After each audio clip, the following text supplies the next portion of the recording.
요즘에 이 나락 현상이 굉장히 확산이 되고 있어요. 어른들은 잘 몰라요.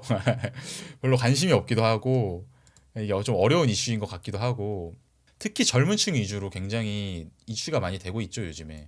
얼마 전도 아니에요. 사실 꽤 이전부터 뭐 정치인이 될 수도 있고 연예인, 유튜버 이런 사람들이 잘못을 저지른 경우에 대중의 지지가 철회되고 광범위한 망신을 당하고 조롱, 비난 이런 것들이 전 국민적으로 이어지면서 꼭 전 국민이 아닐 수도 있는데 어쨌든 특정한 어떤 집단의 사람들이 아주 강하게 어떤 사람들을 인터넷에서 아주 막 때리면서 활동 불가 상태에 이르게 하고 그리고 아예 사법적 처리로 이어진 사례도 많은 것 같아요. 그리고 이 나락 현상에서 핵심이 되는 거는 역시 인터넷, SNS죠. 예. 만약에 인터넷과 SNS가 없었다면 이렇게까지 일이 되진 않을 거예요. 요즘에 막 논란이 되는 그런 사건도 인터넷 특정 커뮤니티 중심으로 해가지고 정보를 찾는 활동이 이루어지고 있고 나락이라는 거는 원래는 불교에서 한 지옥을 뜻한다고 해요. 근데 이거를 어떤 인터넷 방송인 분이 나락간다라는 표현을 최초로 사용을 했었고 꽤 몇 년 전에 근데 그게 그때부터 그 인터넷 방송 플랫폼에서 막 유행을 하기 시작하면서 점점 더 퍼져서 지금은 나락간다라는 말이 거의 어르신들 빼고는 많은 사람들이 아는 말이 됐습니다. 그래서 저는 이런 사태를 보면서 궁금증이 들었어요. 나락은 과연 한국 고유의 현상일까? 그러니까 지금 이렇게까지 요즘에 많이 일어나는 사건들을 보면 우리 국민들이 너무한 것 같아. 한국인들은 너무 냄비 근성이 있어가지고 막 뭐만 하면은 죽일 듯이 잡으려고 하고 그러는 것 같아 라고 평가를 하시는 분들도 분명히 있는 것 같거든요. 그러면 과연 진짜로 이거는 한국인들이 특별해가지고 사람들을 나락 보내고 있는 걸까? 궁금해서 찾아보면서 뉴욕타임즈의 The Long and Tortured History of Cancel Culture라는 기사를 읽게 됐는데 굉장히 긴 분석글인데 이 글의 내용을 주축으로 삼아서 제가 또 다른 논문 같은 것도 좀 찾아본 거 합쳐서 오늘 내용을 한번 구상을 해봤습니다. 일단 사실 이 나락 문화는 한국에서 시작된 게 아닙니다. 인터넷이 처음에 발달하기 시작했을 때 인터넷이 90년대에 막 퍼지기 시작했는데 2000년대 초 인터넷이 퍼지기 시작한 지 얼마 안 된 그때 중국에서 인육수색이라는 말이 등장을 합니다. 더 정확히는 런로 소스와 인칭일 건데 이게 인육수색 엔진이에요. Human Flash Search Engine.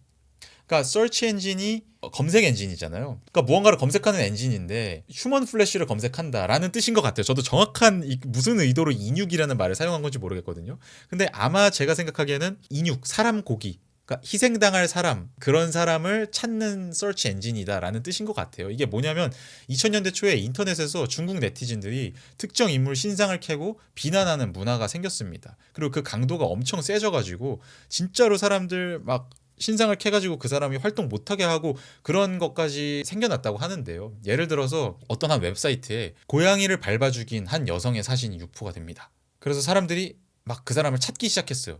어떤 사람이 이렇게 반도덕적인 잔인한 일을 저질렀는가. 그래서 찾고 찾은 결과 네티즌들이 이걸 밝혀낸 거예요. 흑룡강성에 거주하는 한 간호사로. 그래서 그 사람의 병원이랑 연락하고 그런 게 난리가 나고 해가지고 결국에는 그 여성이 병원에서 해고된 사례가 있었습니다. 그리고 또 그 다음에도 기업인의 불륜 같은 게 밝혀지면서 그 기업인의 배우자가 자살을 한다거나 그런 사건도 일어났었고 중국에서요. 그리고 이후에는 또 반정부적인 인물을 색출하거나 그러니까 공산당에 반대되는 언행 같은 걸 했다거나 그런 사람들을 좀 찾는 거죠. 또 범죄 혹은 비도덕적 행동을 저지른 공산당원을 집단적으로 공격하는 사건이 많이 발생했다고 합니다. 그러니까 중국에서는 공산당원이면 어느 정도 하급 관료 같은 그런 역할을 하는 거잖아요. 근데 그렇게 어느 정도 그 지역 사회에서 약간의 특권을 누리고 있는 그리고 공적인 역할을 담당하고 있는 그런 사람들이 이러이런 부도덕한 일을 저질렀다. 예를 들면 불륜을 저질렀다더라. 저 사람이 어떤 비리 같은 걸 저질렀다더라 하는 거를 인터넷 사람들이 집단적으로 밝혀내고 그 사람을 색출해 가지고 신상을 캐는 그런 일이 많이 벌어졌는데요. 근데 이런 일이 막 벌어지니까 서구 미디어에서는 이렇게 반응했습니다. 이거는 지극히 아시아적인 독특한 현상이다. 이 독특한이라고 번역을 하긴 했지만 익서틱이라는 표현을 쓰기도 했거든요. 당시에 보면은 익서틱이 이국적이라는 거죠. 그러니까 서구 사람들이 보기에는 되게 다른 문화권의 일처럼 보인다는 거예요. 그러니까 집단주의적인 아시아적 특성이 반영된 일이었던 것 같다라고 그때는 평가를 했던 거죠. 그래서 이런 식으로 말했던 사람이 당시에 있었어요. 서구 사회에는 개인주의가 발달했고 기존 시스템으로 문제를 해결하려 하기 때문에 저런 일이 없다. 어떤 사람이 잘못을 저질렀든 말든 그거는 그 사람 사정인 거지. 그 사람이 기존 사법 체계 또 기존의 언론 그런 거에 의해서 밝혀지고 처벌받고 하면 될 일이지. 그거에 대해서 사람들이 집단적으로 모여가지고 누가 잘못했네 이런 거를 가려내고 색출하려는 일이 서구사에서는 뭐 안 일어날 거다. 이런 식으로 평가를 하는 의견이 있었다는 거죠. 그런데 과연 그랬을까? 아니었습니다. 예. 그때는 이제 그런 게 없었을지 모르겠으나 시간이 점점 흐르면서 아니게 됐어요. 미국을 중심으로 2010년대 들어서 캔슬 컬처라는 게 등장을 합니다. 그러니까 SNS 발달 이후로 정치적 올바름, 정체성 정치, 환경보호 등 주제를 중심으로 온라인 집단 공격이 발달을 했어요. 그래서 이거를 I cancel him, I cancel her. 예를 들면 뭐 유명한 사람을 대면서 예를 들어서 사람들이 막 집단적으로 오바마를 공격할 일이 생겼다. 그러면 I cancel 오바마. 집단적으로 트럼프로 공격할 일이 생겼다. 그러면 I cancel Trump 하면서 캔슬 트럼프 하면서 막 캠페인 같은 게 일어나고 그런 일이 벌어진 거예요. 이 캔슬이라는 게 굉장히 강한 뜻을 담고 있는 언어 표현이라고 해요. 그 사람에 대한 모든 지지를 완전히 철회하는 것을 뜻하는데 그런 식으로 굉장히 강한 분노를 표출하는 일이 미국에서도 아주 많이 일어나면서 캔슬 컬처라는 말이 아예 생겨나게 됐고요. 한 기사에 따르면 아마 캔슬 컬처의 시발점이 됐었던 사건으로는 이런 사건이 있었던 것 같다라고 나중에 들어서 평가를 하더라고요. 2014년도네요. 여기 나오는 걸로 보면 콜버트라는 사람이 있었다고 해요. 이 콜버트라는 사람이 어떤 되게 유명한 코미디 쇼 같은 거를 운영하는 사람이었는데 이 사람이 트위터에다가 좀 인종차별적으로 들릴 수 있는 게시물을 올린 거예요. 이거 읽어보시면은 I'm willing to show Asian community I care by introducing the 칭총 딩동 Foundation for Sensitivity to Orientals or whatever 이런 식으로 말을 했는데 이게 그냥 보시면 이해가 안 갈 거예요. 근데 이전에 맥락이 있었던 게 어떤 사람이 좀 유명한 기업인이 어떤 파운데이션 같은 걸 설립을 했어요. 재단을 설립을 한 거죠. 근데 그 사람이 왜 그 재단을 설립을 했냐면 그 사람이 원래 좀 인종차별적인 거를 한다고 욕을 먹던 사람이래요. 그래서 나는 인종차별을 하지 않고 인종에 대해서 되게 많은 신경을 쓴다라는 걸 보여주기 위해서 어떤 재단을 설립을 했는데 근데 그 재단을 그냥 누가 봐도 보여주기식으로 너무 설립을 했던 것 같은 거예요. 그래가지고 그거를 좀 조롱하면서 이 사람이 너가 그런 식으로 할 것 같으면 나 같으면 칭총딩동 재단 설립해가지고 아시아인들에 대해서 내가 얼마나 잘 케어하고 있는지를 보여주겠다라는 식으로 그냥 유머 게시물로 올린 건데 이 사람 나름에서는 근데 아시아 사람들은 좀 기분이 나빴던 거죠. 그거를 굳이 칭총이라는 단어를 써야 돼? 라는 식으로. 그래서 놀랍게도 여기에 대해서 어떤 정치 활동가였던 수이 파크라는 분이 이 파크라는 성을 가진 걸로 봐서 아마 한국계이신 것 같은데 생긴 것도 아시아인이시더라고요. 캔슬 콜버트라는 이 해시태그를 다는 캠페인을 시작합니다. SNS에서요. 그래서 이게 재밌죠. 처음에는 중국에서 인육 수색 엔진으로 나락 문화, 캔슬 컬처 문화가 거의 시발이 됐다라고 보잖아요. 그런데 서구권에서는 없을 것 같았는데 어느 순간 캔슬 컬처가 막 많이 생겨난 거예요. 근데 그것의 시발점을 한번 봤더니 거기에는 또 한국계인 분이 계셨다라는 거를 보면 뭔가 이 캔슬 문화랑 아시아적인 것이 연관이 확실히 있는 것인가? 라는 생각도 들긴 하는데 이거는 그냥 뭐 확실한 건 아니고요. 그냥 내피셜 정도로 남아있는 견해입니다. 근데 어쨌든 미국에서는 주로 이 캔슬 컬처가 인종차별, 성차별 등에 반대하는 목소리와 연관된다고 평가됩니다. 즉, 좀 일반적으로 우리가 좌파적이라고 부르는 요즘에는 PC, 정체성 정치, 뭐 wokeness, 깨어있음이라고 해가지고 그런 거랑 관련되는 쪽으로 해가지고 캔슬 컬처가 성행한다라고 그동안 많이 평가가 되어 왔어요. 그러니까 예를 들어서 어떤 연예인이 인종차별적인 발언을 했다. 그러면 거기에다가 엄청나게 인터넷으로 욕을 하면서 그 사람이 활동할 수 없게 만든다거나 아니면 어떤 사람이 성소수자에 대해서 비하 발언을 했다. 그러면은 거기에 엄청 달려들어가지고 막 욕을 하면서 활동을 못하게 막는다거나 이런 식으로 좌파적인 그리고 흔히 리버럴하다고 불리는 그런 아이디어랑 연관이 많이 되어 왔다는 거죠. 미국에서는. 근데 꼭 그런 건 당연히 아니에요. 극우 쪽에서도 캔슬 컬처를 똑같이 비슷하게 자행한 사례도 많이 있었다고 합니다. 어쨌든 정치색이랑 상관없이 이런 일이 벌어지긴 하지만 대세적으로 보면 좌파적인 거랑 연결이 되었다는 거는 대체적으로 인정을 받는 건 것 같아요. 미국에 한정해서. 네, 그런데 한편으로는 이런 견해도 있습니다. 검열과 배제라는 거는 인류 사회에서 항상 있었다. 이게 인터넷이라는 새로운 매체가 나타나면서 그 매체 위에서 일어나는 것일 뿐이지 사실 옛날에도 똑같은 일들은 계속 벌어져 왔었다. 그러니까 캔슬 컬처는 새로운 현상이 아니라 그냥 똑같이 계속 자행되어 오던 인류의 문화가 지금 현대적인 방식으로 나타난 것일 뿐이다 라는 견해인 거죠. 예를 들면 과거 동독에서는 1700만 명 국민 중에서 최대 200만 명이 파트타임 슈타지 정보원이었을 것으로 추정된다고 합니다. 이게 최대 200만 명이고 적게 보는 사람 한 70만 명 정도의 사람들이, 그러니까 200만 명이면 1700만 명 중에 200만 명이면 어디 이웃집 중에 누구 한 명은 슈타지 정보원이었다는 거거든요. 근데 이게 막 진짜로 국정원 그런 것처럼 아예 슈타지에 몸담고 있으면서 열성적으로 활동을 하는 그런 정보원이 아니라 파트타임으로 일을 하는 거예요. 그냥 슈타지에서 어떤 사주를 받아서 너가 이 동네에서 저 사람 좀 감시하고 있어, 이런 식으로 사주를 받으면 다른 직업하면서 밤에는 좀 잠깐 감시를 하고 있는다거나 그런 식으로 했다는 거죠. 그래가지고 지금까지도 독일에는 이 밑에 보이시는 사진이 베를린에 있는 슈타지 박물관인데요. 아직까지도 저 슈타지 건물이 그대로 남아있고 저기 끌려가가지고 고문당한 사람도 굉장히 많고 저기서 비밀 경찰 역할을 계속했던 거예요. 사람들이 어떤 동독 체계, 이 공산주의 체제에 반하는 짓을 하냐, 누가 이상한 생각을 품냐, 반정부적인 생각을 품냐, 그런 거에 싹이라도 보이면 그것에 대해서 강력하게 감시를 하고 그 사람을 사회로부터 배제시키려고 하고 통제하려고 하는 그런 시도가 있었습니다.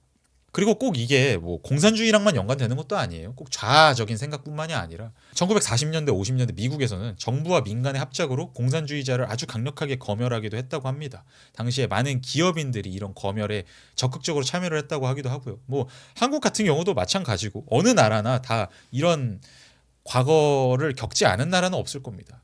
그러니까 이렇게 보면 이렇게 누군가를 아주 집단적으로 다수가 린치하고 사회로부터 배제시키려고 하고 그런 성향은 좀 인류의 역사에서 봤을 때는 보편적인 현상이 아니겠느냐라는 거죠. 그래서 독일에는 아직도 이런 밈이 있어요.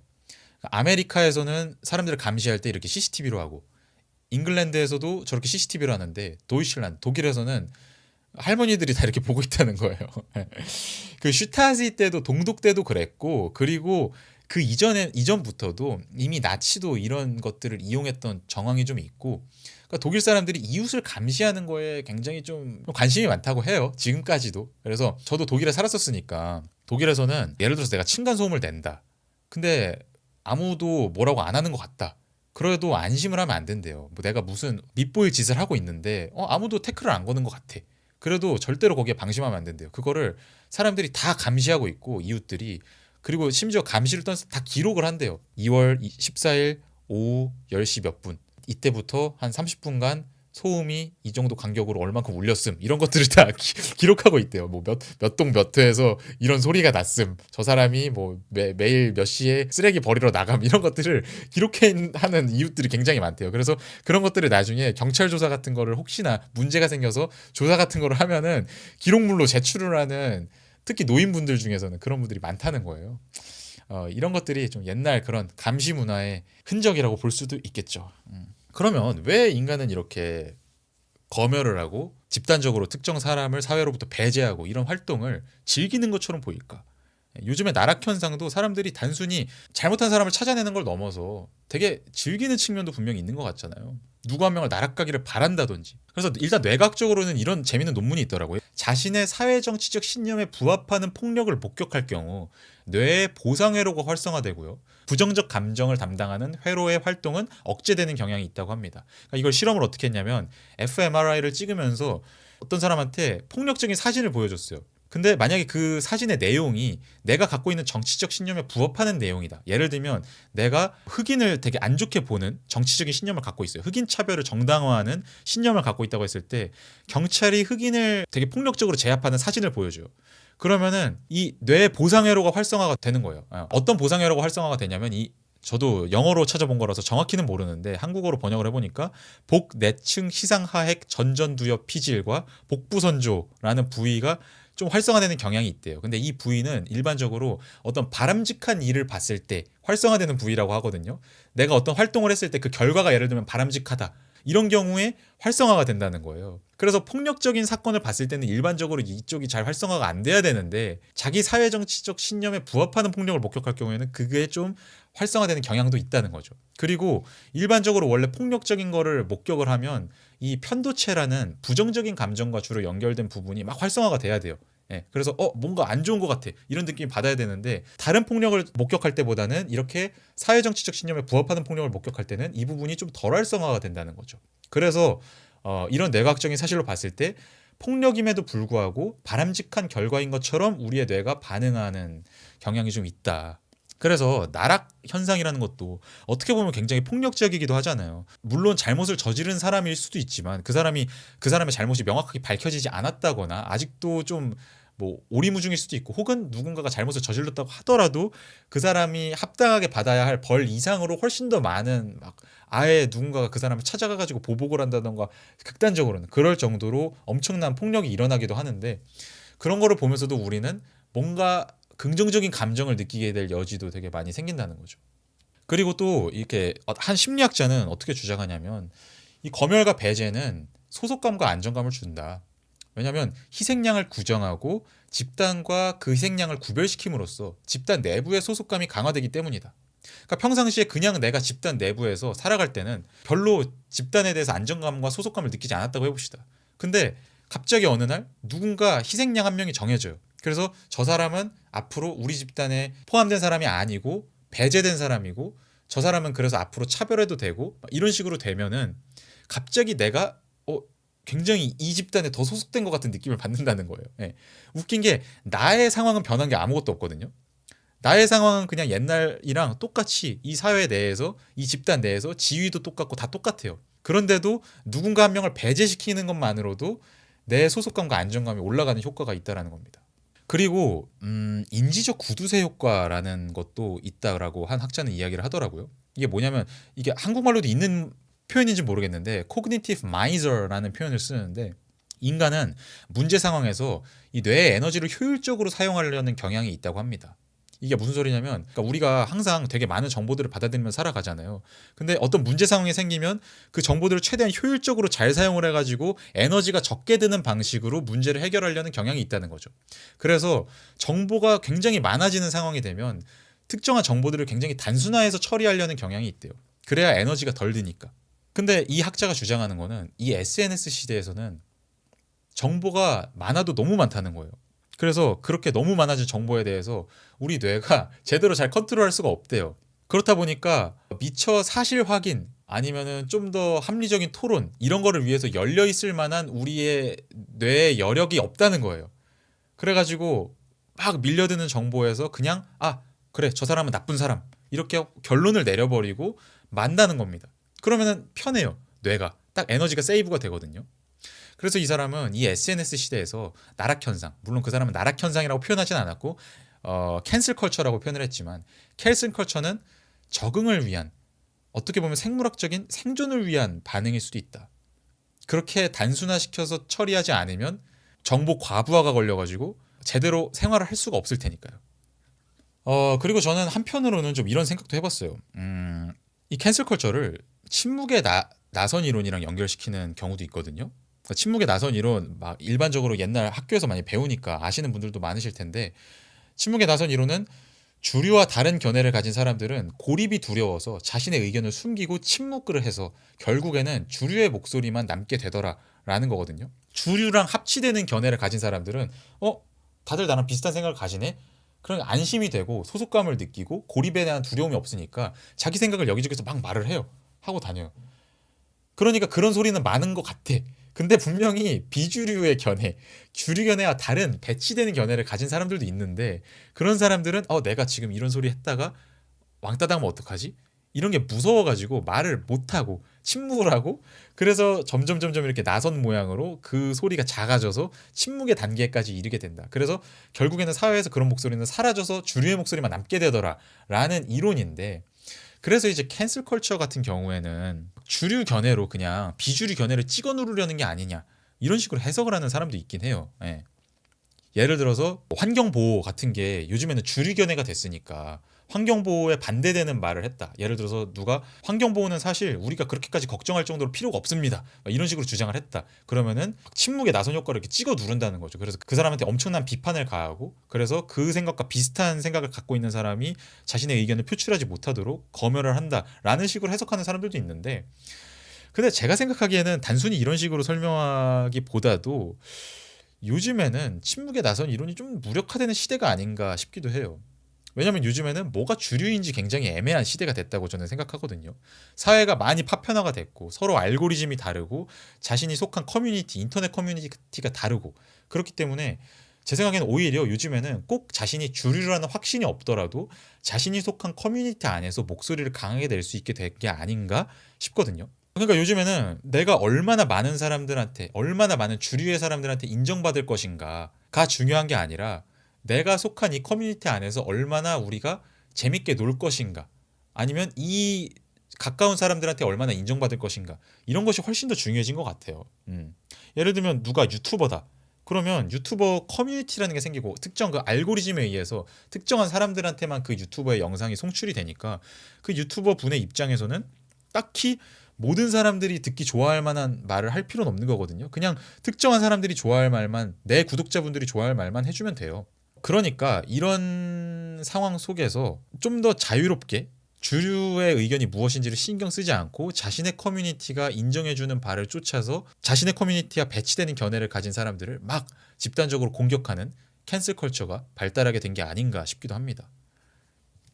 그리고 한 가지 좀 이제 한국과 연결시켜서 생각해 보기 위해서 좀 중요한 게 선진국과 개도국에서 캔슬 컬처가 서로 양상이 어떻게 다르게 나타나는가를 다룬 하나의 논문이 있었는데 이게 좀 애매한 논문이긴 한데 일단 말씀을 드리자면 이게 일반적으로 이렇게 많이 말이 됩니다. 뭐냐면 선진국에서는 흔히 자유, 진보, 그러니까 리버럴 프로그레시브라고 불리는 가치관이 주류를 이룬다고 평가가 되고 개도국에서는 흔히 전통, 보수 가치관이 주류를 이룬다고 평가가 돼요. 물론 다 그런 건 아니지만 일반적인 경향 추세로 봤을 땐 그렇다. 근데 여기서 그럼 진보, 보수 이거 뭘로 나눈 거냐? 기준이 성소수자, 혼외자 이런 주제에 대해서 얼마나 옹호하는 시각을 갖고 있냐. 만약에 성소수자 인권 그리고 혼외자, 그러니까 결혼을 하지 않고 아이를 낳는 것 이런 거에 대한 인식이 되게 관대하다. 그러면은 좀 진보적인 거라고 많이 보는 거고, 그리고 성 역할에 대해서도 전통적인 성 역할 이외에 예를 들어서 여성이 일을 하는 거, 남성이 뭐 집안일을 하는 거 이런 거에 대해서 얼마나 너그럽게 생각을 하냐. 예. 그리고 얼마나 기존의 권위를 존중하느냐, 얼마나 종교가 일상생활에서 중요한 역할을 하냐, 이런 거를 바탕으로 좀 진보, 보수 이런 거를 나눈 건데요. 그런데 한 가지 흥미로운 조사 결과가 있더라고요. 선진국의 정치과학자들한테 물어봤어요, 한번. 그러니까 정치과학이라는 거는 되게 정치랑 관련된 학문적인 목소리를 많이 내는 거잖아요. 이게 한국으로 따지면 이제 정치학, 뭐 언론정보학, 어떤 외교학 이런 다양한 것들을 좀 망라한 거라고도 볼 수 있는데 선진국 사람들은 우파일수록 검열이 심하다고 느껴요. 그러니까 본인이 예를 들어서 트럼프 지지자고 본인이 좀 성소수자에 대해서 별로 안 좋게 생각하고 그런 견해를 내고 싶어요. 근데 그런 견해 좀 내려고 하면은 너무 집단적으로 반발이 심하더라. 막 학교에서, 대학교 내부에서, 아니면 학계 내에서, 아니면 다른 사람들이 너무 막 뭐라고 비난을 해가지고 내가 도저히 그런 목소리를 낼 수가 없다. 이런 식으로 느낀다는 거예요. 반면에 개도국에서 활동을 하고 있는 정치 과학자들은 자신이 좌파일수록 검열이 심하다고 느낀대요. 한 사회가 어떤 주류의 시각을 갖고 있느냐에 따라서 어떤 의견을 냈을 때 내가 검열을 당한다고 느낄 것이냐, 이것이 되게 다르다는 거죠. 근데 이게 한국에서는 그럼 누가 주류인가? 저는 이거 되게 애매하다고 생각하거든요. 한국의 주류는 진보일까요? 보수일까요? 전 굉장히 애매하다고 봐요. 둘 다 아닌 것 같거든요. 기묘한 평형 상태에 이르러 있는 게 아닌가 싶은데, 그래서 제가 아까 말씀드렸잖아요. 미국에서는 주로 극좌 세력이랑 캔슬 컬처가 많이 연결이 돼 있어요. 왜냐면 미국의 지식인 사회라든지 미국에서 인터넷을 사용하는 젊은 층이, 그러니까 캔슬 컬처라는 건 결국 젊은 층이 주도를 하는 거잖아요. 인터넷 사용에 익숙한 그런 층에서 진보적인 가치관을 갖고 있는 사람들이 주류기 때문에 그거랑 반대되는 생각을 내비치는 사람들에 대한 반발이 아주 심하다는 거죠. 근데 한국에서는 이게 좀 되게 애매한 것 같은 거예요. 한국에서는 어떤 우파적인 생각을 갖고 있다라고 해서 그게 엄청나게 도마에 오르고 막 나락갈 이슈가 되지는 않는 것 같고, 그렇다고 해서 좌파적인 생각을 갖고 있다, 그게 직접적으로 막 나락의 이슈가 되는 경우도 상대적으로 많은 건 아닌 것 같거든요. 한국에서는 오히려 가장 많은 게 일반 도덕적인 이슈 같아요. 가장 많은 사람들이 공감할 수 있는 이슈는 돈, 마약, 음주운전 이런 것들이 아닐까. 왜냐하면은 정치적으로 좌우 특정한 방향으로 쏠려 있는 상황이 아니기 때문에 이런 좀 일반적인 것들 위주로 나락의 이슈가 되고 있는 게 아닌가. 특히 젊은 층이 공감하는 이슈가 중심이 될 수밖에 없고, 아무래도 그러니까 이거는 워낙 제 뇌피셜에 불과한 거라서 PPT에 써놓지는 않았는데, 그러니까 요즘에 보면 유튜버들도 많이 이 나락의 대상이 되기도 하고, 뭐 일부 젊은 연예인들, 아이돌 뭐 이런 사람들도 많이 대상이 되기도 하고, 아니면은 정치인들 중에 좀뭐 자녀 교육 문제 같은 것들이 연관돼 있는 사람들이라든가 그런 사람들이 주로 좀 많은 공분의 대상이 되는 것 같아요. 근데 그런 것들이 왜 그럴까를 생각해 보면 결국에 젊은 층의 입장에서는 당장 나한테 직접적으로 연결된 이슈가 이 사회의 사다리. 어렸을 때부터 우리는 되게 일정한 교육을 받잖아요. 굉장히 공통적인 교육을 받고 똑같은 교육을 받고 그렇게 사다리를 밟고 올라가가지고 좋은 대학에 가가지고 좋은 직장에 가고, 그런 것들이 일반적으로 사람들이 많이 받아들이고 있는 사회의 작동 방식인데, 그런데 그것 안에서 어떤 특혜를 입었다거나 아니면 이런 사다리를 밟지 않고 다른 루트로 어떤 굉장한 빠른 부를 이뤘는데 그 과정에서 뭔가 문제가 있었다라고 생각이 된다거나, 그러면 그런 거에 대해서 젊은 층이 가장 용납을 못하는 것 같아요, 요즘에. 그래서 이 나락현상, 캔슬컬처의 중요 포인트는 도덕적 올바름, 정의에 대한 인식이거든요. 그러니까 캔슬컬처를 주도하는 사람들은 단순히 어떤 사람이 그냥 잘못했다라고 생각하는 걸 넘어서서 저 사람은 엄청나게 도덕적으로 잘못된 일을 저질렀고, 내가 지금 저 사람한테 제재 행위를 가하고 배제 행위를 하는 거는 정의 구현을 하는 일이다. 이거는 공정함을 위한 일이고 이 사회에 진정한 정의를 실현하기 위한 일이다 라는 생각을 갖는 경우가 되게 많습니다. 그렇다 보니까 어떤 도덕관, 어떤 가치의 우선순위를 갖느냐에 따라서 이 캔슬컬처 현상에 대해서 아주 다르게 반응할 수밖에 없죠. 근데 제가 보기에 지금 우리 사회에서 나락 문화, 캔슬컬처를 주도할 수밖에 없는 인터넷과 SNS에 익숙한 젊은 세대가 가장 공감할 수 있는 이슈는 결국에는 돈을 버는데 직업에 있어서의 공정에 관한 이슈인 것 같다.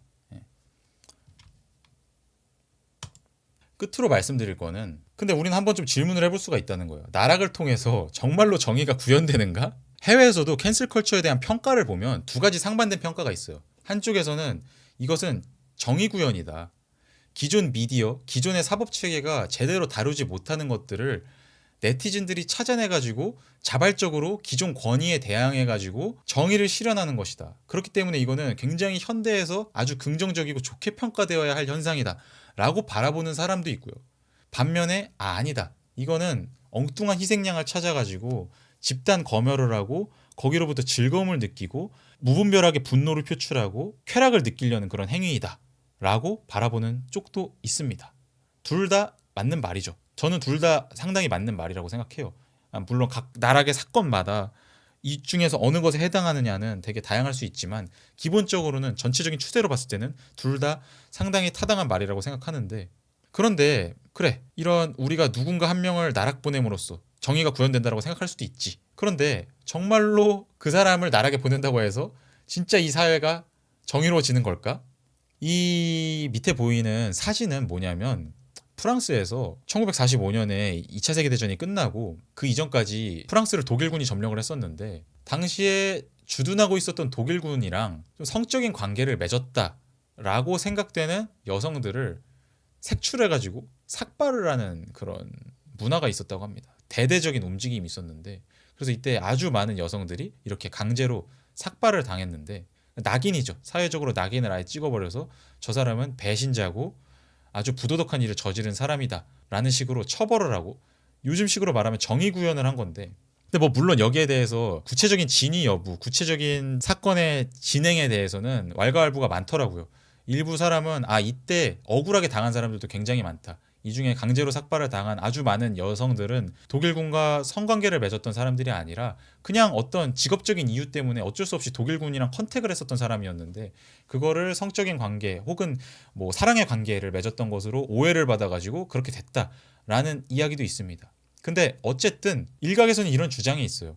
이 당시에 사실은 그 독일군에게 직접적으로 아주 큰 혜택을 주고 지지를 주고 그랬었던 세력은 일부 부르주아 세력이었는데, 그러니까 한마디로 돈이 많고 사회적으로 계층이 높은 사람들이 그 높은 계층적 지위를 활용해가지고 독일군한테 이것저것 퍼주면서 뭐 나중에 나도 이런 자리도 보장해주고 그런 식으로 모종의 교환이 있었던 경우도 많고, 프랑스 사람들이라고 해서 다 독일군에 반대했던 게 아니거든요. 그러니까 한국 사람들이라고 해서 다 일본군이 점령했을 때 반대했던 게 아니듯이 프랑스 사람들 중에서도 거기에 찬성했던 사람들도 꽤 돼요. 근데 그런 사람들에 대한, 그런 실질적인 독일군을 도와주었던 사람들에 대한 처벌이나 어떤 정의 구현 같은 거를 하지 않고 그냥 시선을 돌려버리는 용도로 이 삭발이 활용이 됐다라는 주장도 있습니다. 이렇게 그냥 자극적인 거를 보여주면서 실질적인 부르주아들의 협력은 그냥 어영부영 넘어간 사례가 되게 많다는 거죠. 그리고 이 두 번째 그림을 보면 이게 크리스마스 축제 그림인데요. 유럽에서는 크리스마스 축제 때 옛날 로마 때부터 그런 전통이 있었다고 해요. 뭐냐면 계층을 뒤엎는 놀이를 하는 거예요. 그러니까 주인이 노예 행세를 하고 노예가 주인 행세를 하고, 그리고 이 그림은 아마 하급, 아주 기독교에서 하급 사제가 완전히 높은 사제의 역할을 맡는 거예요. 그리고 이런 막 축제를 벌이는데 이 축제를 주도하는 사람은 일반적으로 하층 농민 중에서 뽑았대요. 그래서 그 사람한테 이 축제 기간 동안에는 아주 강한 권력을 부여를 하는 거죠. 이 축제를 다 주도를 할 수 있는 권력을 부여를 해주는데, 그런 것들을 막 뽑기를 통해서 뽑았다고 하고, 그러니까 이 축제뿐만 아니라 크리스마스 축제뿐만 아니라 카니발도 비슷한 형태로 좀 기존의 권위를 뒤엎고 일시적으로 사회적인 권위에 저항하는 듯한 느낌을 받으면서 사람들이 나이브해지고 서로 불법 행위도 막 저지르고 술도 많이 마시고 도박도 하고 그러면서 잠깐 릴렉스하면서 즐기는 용도로 이게 많이 사용이 되었는데, 근데 이게 되게 재밌는 게 결국에는 이런 상황을 통해서 실질적인 권위는 보존이 되었다는 겁니다. 실질적인 권력 구조는 그대로 유지가 된 상태에서, 아 그래, 1년에 한두 번 정도는 이렇게 너네한테 재밌게 즐길 수 있는, 기존의 권위를 뒤엎을 수 있는 기회를 줄게. 그러니까 그때 놀고 평상시에는 말 잘 듣고 살아 라는 용도로 평가를 하는 사람들도 꽤 되는 것으로 알고 있습니다. 그러니까 이런 사례를 보면 과연 우리가 누군가 한 명을 나락 보낼 때 그거를 통해서 이득을 보는 사람은 누구일까? 내가 이득을 볼까? 그러니까 내가 물론 거기에 대해서 되게 카타르시스를 느낄 수도 있고 정의가 구현되는 듯한 느낌을 받을 수는 있는데, 그리고 실제로 어느 정도 정의가 구현되는 사례들도 많이 있죠. 그런데 그 하나의 정의가 구현됨으로써 사실 이 사회에 여전히 존재하고 있는 너무나 많은 부정의가 숨겨지는 건 아닐까. 그리고 그런 부정의들을 숨기고 관심을 돌리기 위해서 누군가가 이 나락 현상이라는 것을 계속해서 이용하고 있는 것은 아닐까라는 의심을 저는 충분히 해볼 수가 있다고 생각합니다. 그리고 제가 굳이 이렇게 안 하더라도 이런 의심을 하고 계신 분들도 되게 많은 걸로 알고 있는데, 근데 이 나락 이슈라는 게 워낙 자극적이다 보니까 평상시에 그런 의심을 하고 살아가더라도 막상 그런 자극적인 뉴스 같은 거를 막 보다 보면 정신이 팔려가지고 판단을 잘 못하게 되거든요. 근데 이런 의심을 계속 해봐야지만 우리가 누군가에 의해서 이용되는 거를 막을 수 있다고 생각합니다.